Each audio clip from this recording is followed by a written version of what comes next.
যা বলছিলাম শান্তা, যে বেনজির কিন্তু আলোচনায় কয়েকদিন থেকে এবং এমপি আনারের বিষয়টিও আছে এর সঙ্গে। যে বিষয়টি এখন জানাতে যে একে একে বেনজিরের থলের বিড়ালটি বের হয়ে আসছে এবং আবারও কিন্তু সম্পত্তি জব্দ হয়েছে এই দুর্দণ্ড প্রতাপশালী সাবেক আইজিপির। তানভীর, আপনি দেখেছেন নিশ্চয়ই যে এই ধাপে গুলশান, বাড্ডা, আদাবরে তার 8টি ফ্ল্যাট এবং নারায়ণগঞ্জ ও বান্দরবানে 26 একর জমি জব্দের নির্দেশ দিয়েছেন আদালত। এবং আমরা দেখেছি যে স্বরাষ্ট্রমন্ত্রী জানিয়েছেন বেনজিরের দায় নেবে না সরকার। এ যেন সম্পত্তির অথই মহাসাগর, যার কুল কিনারা খুঁজে পাওয়াই দায়। ঠিক কত সম্পদ গড়েছিলেন সাবেক আইজিপি বেনজির আহমেদ, তার কোনো পূর্ণাঙ্গ হিসাব এখনো না মিললেও বেরিয়ে আসছে নিত্য নতুন তালিকা।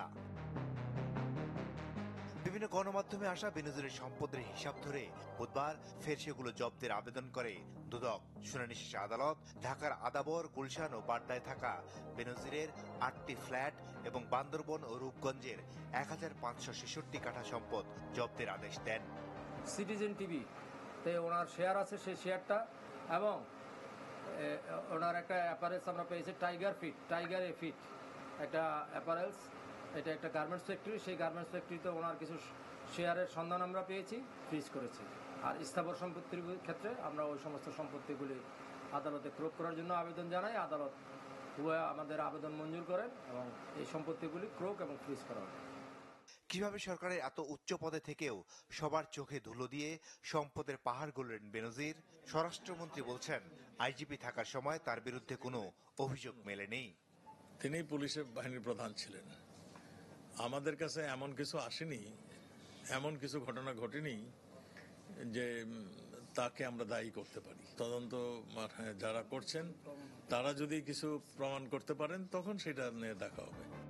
এদিকে সাবেক আইজিপি বেনজিরের বিরুদ্ধে পুলিশ ও র্যাবের পক্ষ থেকে পৃথক তদন্তের দাবি করেছেন সুপ্রিম কোর্ট বারের সভাপতি। পুলিশ এবং র্যাবের তদন্ত কমিটি করা উচিত। তার কর্মকালীন সময়ে সরকার টাকা সে আত্মসাৎ করেছে কিনা সে ব্যাপারে এখনো কিন্তু উদ্যোগ নেয় নাই, তদন্ত কমিটি করে নাই পুলিশের এবং র্যাবের মধ্যে। এতে কি ইঙ্গিত বহন করে? বেনজির ইস্যুতে যখন উচ্চকিত সব মহল, তখন কোথায় আছেন তিনি? এ বিষয়ে এখনো কোনো সুনির্দিষ্ট তথ্য নেই সরকারের কাছে। পুলিশ বাহিনী হচ্ছে জনগণের মধ্যে থেকে উঠে আসা একটা বাহিনী। মাসুদুর রহমান, চ্যানেল 24, ঢাকা।